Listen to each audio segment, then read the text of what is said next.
Welcome to Rajeswari creations. இன்றைக்கி நம்ம என்ன பார்க்க போகிறோம் அப்படின்னா ஹெரிக்போன் ஸ்டிச் தான் பார்க்க போகிறோம். ஓகேயா, இதுக்கு ஃபஸ்ட்டு 2 லைன் போட்டுக்கோங்க. ஓகே, ஃபஸ்ட் லைனுக்கும் செகண்ட் லைனுக்கும் எவ்வளோனா 1/2 இன்ச் கேப்பில் செகண்ட் லைன் போட்டுக்குங்க.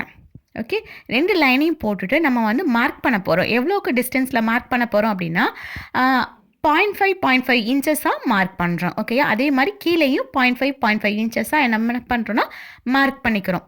மார்க் பண்ணி முடிச்சுட்டு ஒவ்வொரு 1/2 இன்ச்சுக்கு நடுவுலையும் சென்டராக என்ன பண்ண போகிறோம், இன்னொரு மார்க் போட போகிறோம். ஓகேயா, ஃபஸ்ட்டு அந்த க்ரீன் கலர் ஃபுல்லாக என்னென்னா 1/2 இன்ச்சுக்காக நம்ம டாட் போட்டிருக்கோம். இப்போ நடுவில் வைக்கிற அந்த பிங்க் கலர் வந்து இந்த 1/2 இன்ச்சுக்கு நடுவில் சென்டராக நம்ம என்ன பண்ணியிருக்கோம்னா மார்க் பண்ணியிருக்கோம். இதில் தான் நம்ம வந்து ஸ்டிச்சஸ் போட போகிறோம். இப்போது நம்ம ஜரியில் தான் ஃபஸ்ட்டு போட போகிறோம். ஜரி த்ரெட்டில் வந்து என் நாட் போடும்போது இந்த மாதிரி என்ன பண்ணக்கூடாதுன்னா லூப் வந்து இருக்கக்கூடாது. நாட்டுக்கு அந்த சைடு என்ன இருக்கக்கூடாதுன்னா லூப் இருக்கக்கூடாது. அப்படி லூப் இருந்துச்சுன்னா நெக்ஸ்ட்டு ஸ்டிச் போடும்போது நமக்கு டிஸ்டர்ப் ஆகும். அதனால் இந்த லூப்பை நம்ம என்ன பண்ணிடணும்னா கட் பண்ணிடணும். இந்த ஆரி அட்வான்ஸ் லெவல் ஸ்டிச்சில் ஃபஸ்ட்டு பாயிண்ட்டே இது தான். இந்த சில்க் த்ரெட்டாக இருந்தாலும் சரி, ஜரி த்ரெட்டாக இருந்தாலும் சரி, நீட்டாக நம்ம என்ன பண்ணிடணும்னா கட் பண்ணிடணும். அந்த லூப் வந்து அந்த நாட்டுக்கு அங்கிட்டு வரக்கூடாது. இந்த மாதிரி நீட்டாக இருக்கணும். ஓகே, பேக் சைட் பார்க்கும்போது இந்த மாதிரி தான் இருக்கணும், லூப் இருக்கக்கூடாது த்ரெட்டில். இப்போது மேலே இருக்கிறது லைன் 1, கீழே இருக்கிறது லைன் 2.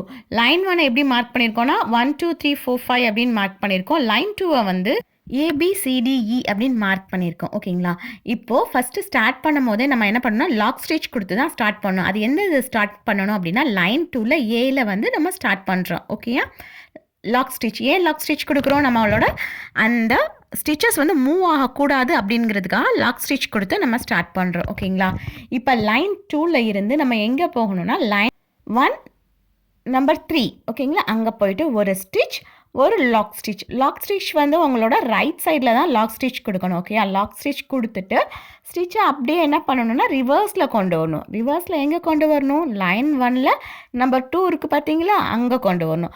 அங்கே கொண்டு வந்து ஒரு ஸ்டிச், ஒரு லாக் ஸ்டிச். ஓகேயா, இந்த லைன் போட்டிருக்கோம்ல, லைன் 1 லைன் 2 அந்த ரெண்டுலேயுமே நம்ம என்ன பண்ணணும்னா ஒரு ஸ்டிச் போட்டால் லாக் ஸ்டிச் போட்டு தான் நம்ம வந்து அடுத்த மூவ் பண்ணணும். இப்போ மேலே வந்து எப்படி போடணும் அப்படிங்கிறத அப்படியே எழுதியிருக்கோம், அதையும் நீங்கள் பார்த்து போடுங்க. ஓகேயா, இப்போது 2ல் வந்து லாக் ஸ்டிச் போட்டாச்சா, போட்டுட்டு அப்படியே க்ராஸாக கீழே கொண்டு வரோம். கீழே எங்கே கொண்டு வரணும், நம்பர் C. ஓகேங்களா, அங்கே ஒரு ஸ்டிச், ஒரு லாக் ஸ்டிச், அதுவும் ரைட் சைடில் தான் இருக்கணும். ஸ்டிச் போட்டு அப்படியே ரிவர்ஸ் கொண்டு வரணும். மேலே எப்படி பண்ணணுமோ அதே மாதிரி தான் ரிவர்ஸ் கொண்டு வந்துட்டு எந்த லைனில் கொண்டு வரணும், லைன் 2ல் Bயில் ஒரு ஸ்டிச், ஒரு லாக் ஸ்டிச். ஓகேங்களா, இப்போது என்ன பண்ணணும், அகெயின் நம்ம வந்து என்ன பண்ணணும்னா இப்போ ஃபஸ்ட்டு ஸ்டார்டிங் மாதிரி தான். கீழேருந்து எங்கே போகணும், மேலே போனோமா, இப்போ மேலே போயாச்சு. மேலே போகும்போது ஃபஸ்ட்டு டாட்டை விட்டணும், செகண்ட் டாட்டில் நம்ம வந்து ஸ்டிச் போடணும். ஓகேங்களா, ஒரு ஸ்டிச் போடணும். லாக் ஸ்டிச் எந்த சைட் போடணுன்னா நம்மளோட ரைட் சைடில் தான் லாக் ஸ்டிச் போடணும். ஓகேங்களா, இப்போ ஒரு ஸ்டிச் போட்டாச்சு. போட்டுட்டு பக்கத்தில் ஒரு லாக் ஸ்டிச் போட்டுட்டு என்ன பண்ணணும், அப்படியே ரிவர்ஸ் வரணும். ரிவர்ஸ் எங்கே, நம்பர் 4ல் வந்து ஒரு ஸ்டிச், ஒரு லாக் ஸ்டிச். இப்போ இந்த இடத்துல லாக் ஸ்டிச் கொடுத்துட்டு அதுக்கப்புறம் என்ன பண்ணணும்னா லைன் 1லேருந்து லைன் 2க்கு வரணும். அப்படியே க்ராஸாக வரணும். ஓகேயா, க்ராஸாக ஒரே டாட் விட்டுட்டு அடுத்த டாட்டில் ஒரு ஸ்டிச், அதோட ரைட் சைடில் ஒரு லாக் ஸ்டிச். அப்படியே ரிவர்ஸ் எடுக்கணும். ரிவர்ஸ் எடுத்து ஒரு Dயில், ஓகேங்களா, Dயில் வந்து ஒரு ஸ்டிச், ஒரு லாக் ஸ்டிச். இப்படி நம்ம என்ன பண்ணிடணும்னா கொண்டு போயிட்டே இருக்கணும். இதுதான் வந்து hearing phone stitch. Okay, cross எதுக்காக வந்து ஒவ்வொரு ஸ்டிச்சுக்கு பக்கத்துலேயும் நம்ம வந்து லாக் ஸ்டிச் கொடுக்குறோம் அப்படின்னா, லாக் ஸ்டிச் கொடுத்துட்டோம் அப்படின்னா இதுக்கு முன்னாடி போட்ட அந்த லைன்ஸ் வந்து மூவ் ஆகாது. நம்ம கிராஸில் கொண்டு போகும்போது லாக் ஸ்டிச் கொடுக்காம நம்ம கிராஸில் கொண்டு போனோன்னா அந்த த்ரெட் வந்து அந்த ஃபேப்ரிக்கில் இருந்து மூவ் ஆகிடும். ஓகேங்களா, அந்த ஸ்ட்ரைட் லைன் வந்து நமக்கு கிடைக்காது. அதுக்காக தான் ஒவ்வொரு ஸ்டிச்சும் அதில் அப்படியே நமக்கு பிளேஸ் ஆகிருக்கணும் அப்படிங்கிறதுக்காக லாக் ஸ்டிச் கொடுத்து நம்ம என்ன பண்ணுறோன்னா மூவ் பண்ணி கொண்டு வந்துட்ருக்கோம். இப்போ ஒரு ஸ்டிச், ஒரு லாக் ஸ்டிச் போட்டு அப்படியே என்ன பண்ணணும், ரிவர்ஸ்க்கு வந்துடணும்.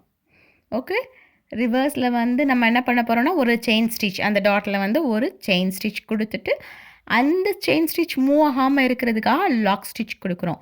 லாக் ஸ்டிச் கொடுத்துட்டு நம்ம த்ரெட்டை எங்கே கொண்டு போகிறோம், செகண்ட் லைன்லேருந்து ஃபர்ஸ்ட் லைனுக்கு கொண்டு போகிறோம். ஓகேயா, இப்படி செகண்ட் லைன்லேருந்து ஃபர்ஸ்ட் லைனுக்கு கொண்டு போகிறோமா, இப்போ வந்து நம்ம ஏற்கனவே போட்ட அந்த லைன் வந்து மூவ் ஆகாது. ஏன்னா நம்ம லாக் ஸ்டிச் குடுத்துருக்கோம். இந்த இடத்துல குடுக்கல அப்படின்னா, கண்டிப்பா அந்த ஸ்ட்ரெய்ட் லைன் வந்து ஸ்ட்ரெய்ட் லைனா நிக்காது. நம்ம வந்து த்ரெட்ட ஃபர்ஸ்ட் லைனுக்கு இழுக்கும்போது, நம்மளோட அந்த ஏற்கனவே போட்ட லைன்ஸ் வந்து அதுவும் மூவ் ஆகும் சேர்ந்து. ஓகே. இப்போ ஒரு லாக் ஸ்டிச் குடுக்குறோம். குடுத்துட்டு கீழேயே நான் வந்து என்ன பண்ணுறேன்னா, அதோட ஃபினிஷ் பண்ணிடுறேன். ஓகேயா? இப்போ இந்த இடத்துல ஒரு ஸ்டிச் பண்ண போகிறேன். ஸ்டிச் பண்ணிட்டு நம்ம என்ன பண்ணணும், ரைட் சைடில் ஒரு லாக் ஸ்டிச் குடுக்கணும். லாக் ஸ்டிச் அப்படின்னா என்னென்னா, செயின் ஸ்டிச் தான். ஆனால் அது ரொம்ப சின்னதாக இருக்கணும். ரொம்ப பக்கத்தில் இருக்கணும். அப்படி குடுத்தோம்னா அதுக்கு பேர் லாக் ஸ்டிச் அப்படின்னு சொல்லுவோம். இப்போ செயின் ஸ்டிச் அப்படின்னு சொல்லும்போது, இப்போ ஏபிசி அந்த இதில் போகுது பார்த்தீங்களா, பெருசாக போகுது பார்த்தீங்களா, அதுக்கு பேர் தான் செயின் ஸ்டிச். லாக் ஸ்டிச் அப்படின்னு சொல்லும்போது செயின் ஸ்டிச் தான். பட் அதோட சைஸ் வந்து ரொம்ப கம்மியாக இருக்கும். ரொம்ப பக்கத்துலேயே நம்ம வந்து பஞ்ச் பண்ணி எடுக்கிறதுனால அதுக்கு பேர் வந்து லாக் ஸ்டிச். ஓகேயா? இதே இடத்துல நான் என்ன பண்ணுறேன்னா, என் நாட் போட்டு ஃபினிஷ் பண்ணிக்கிறேன். மேலே அப்படியே எப்போ வந்து நீடிலுக்கு கீழே லாக் ஆகுதோ, அதுக்கப்புறம் நீடிலை விட்டுட்டு ஃபேப்ரிக் கீழே உள்ள த்ரெட்டை நம்ம என்ன பண்ணிடணும்னா, கீழே இழுத்துக்கணும். ஓகேயா? இப்போ நம்ம இதை ஃபுல்லாக நம்ம என்ன ஸ்டிச் எதில் போட்டிருக்கோம் அப்படின்னா, ஜரி த்ரெட்டில் போட்டோமா, இப்போ இதை அப்படியே நம்ம வந்து சில்க் த்ரெட்டில் போட்டு பார்ப்போம். ஓகேயா?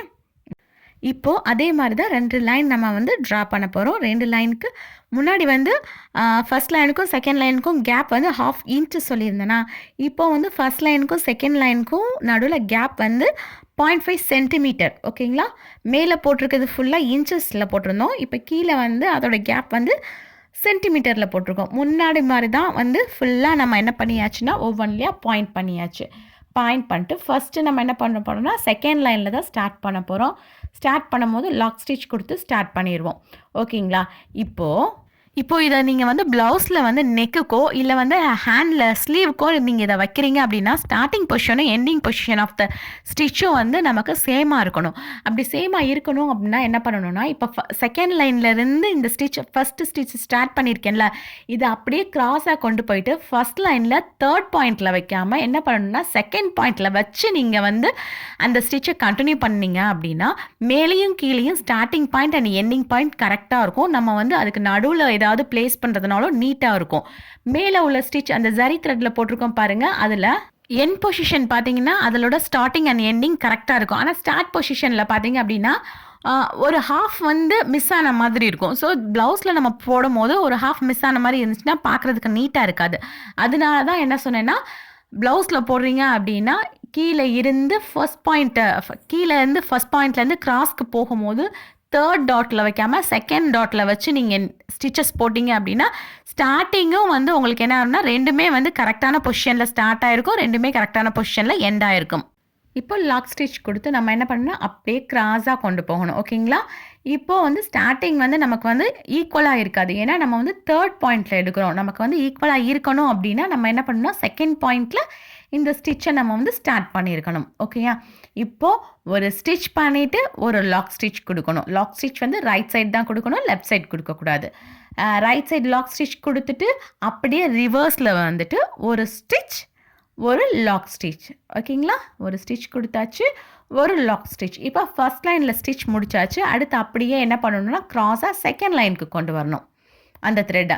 இப்படி த்ரெட் இந்த இடத்துல இழுக்கும் போது ரொம்ப டைட்டாக ஃபேப்ரிக் கீழே நீங்கள் பிடிச்சிருந்தீங்கன்னா கண்டிப்பாக த்ரெட் டேமேஜ் ஆகி ஸ்ப்ளிட் ஆகிறதுக்கு சான்சஸ் இருக்குது. இப்போது செகண்ட் லைனில் வந்தாச்சு. இங்கே வந்துட்டு ஒரு ஸ்டிச், அதுக்கு பக்கத்தில் ரைட் சைடில் ஒரு லாக் ஸ்டிச். இது ரெண்டுக்கு நடுவில் எதுக்காக ஒரு பாயிண்ட்டு விட்டுருக்கோம் அப்படின்னா, நம்ம ரிவர்ஸ் ஸ்டிச் கொண்டு வரணும்ல, அதுக்காக தான் அந்த ஒரு பாயிண்ட், பிங்க் கலர் பாயிண்ட் விட்டுருக்கோம் பார்த்தீங்களா, அது. ஒரு ஸ்டிச், ஒரு லாக் ஸ்டிச் போட்டாச்சு. போட்டுட்டு அப்படியே நம்ம என்ன பண்ணால் ரிவர்ஸ்க்கு கொண்டு வரணும். இப்போ பார்த்தீங்கன்னா என்னோட த்ரெட்டை பார்த்தீங்கன்னா, த்ரெட்டு வந்து டேமேஜ் ஆகாமல் தான் இருக்கும். ஏன் அப்படின்னா, நான் கீழே வந்து ஃபேப்ரிக்கு கீழே வந்து த்ரெட்டை வந்து ஜென்டிலாக தான் நான் பிடிச்சிருக்கேன்.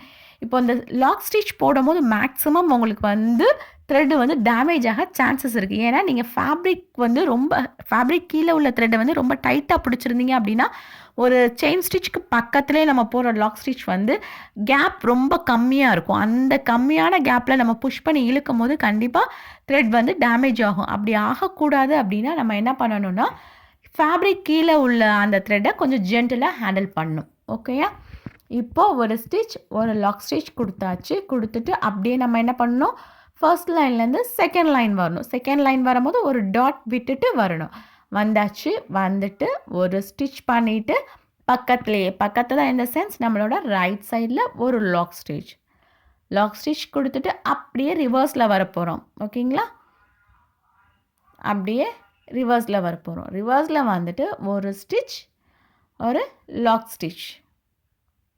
இது வந்து த்ரெட் வந்து டேமேஜ் ஆகாமல் நீங்கள் போட்டிங்கன்னா பார்க்குறதுக்கு நீட்டாக இருக்கும். இப்போ இந்த லாக் ஸ்டிச் போட்டு இப்போ க்ராஸாக இழுக்கிறோம் பார்த்தீங்களா, இந்த இடத்துல தான் நிறைய பேருக்கு வந்து த்ரெட் வந்து டேமேஜ் ஆகும்.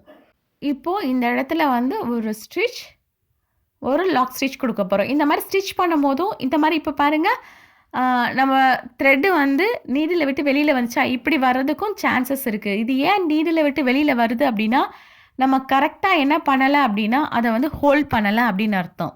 ஓகேங்களா? ஒரு ஸ்டிச், பக்கத்துலேயே நம்மளோட ரைட் சைடில் ஒரு லாக் ஸ்டிச் கொடுத்துட்டு நம்ம என்ன பண்ணணும், ரிவர்ஸ் போடணும். அப்படியே லாக் ஸ்டிச் போட்டாச்சு. போட்டுட்டு அப்படியே ரிவர்ஸ் வந்துட்டு ஒரு ஸ்டிச், ஒரு லாக் ஸ்டிச். இந்த இடத்துல எல்லா இடத்துலையுமே நம்ம வந்து ஒரு செயின் ஸ்டிச் போடும் போது லாக் ஸ்டிச் போட்டு தான் நம்ம வந்து கொண்டு வருவோம். லாக் ஸ்டிச் போடும் போது நீங்கள் என்ன பண்ணக்கூடாதுன்னா, ரொம்ப செயின் ஸ்டிச் மாதிரி கேப் விட்டு போடக்கூடாது. ரொம்ப பக்கத்துலேயே தான் போடணும். அப்படி பக்கத்தில் போட்டால் தான் அதுக்கு பேர் லாக் ஸ்டிச். கொஞ்சம் கேப் விட்டு போட்டிங்கன்னா அதுக்கு பேர் செயின் ஸ்டிச். நம்ம லாக் ஸ்டிச் தான் போடணும். ஓகே, இந்த இடத்துல போட்டாச்சு. போட்டுட்டு அப்படியே த்ரெட்டை ரிவர்ஸ்க்கு கொண்டு வரோம். ரிவர்ஸ்க்கு கொண்டு வந்துட்டு ஒரு ஸ்டிச், ஒரு லாக் ஸ்டிச். இப்போ நான் ஃபேப்ரிக் கீழே உள்ள த்ரெட்டை ரொம்ப டைட்டாக பிடிச்சா என்ன ஆகும்னு பாருங்கள்.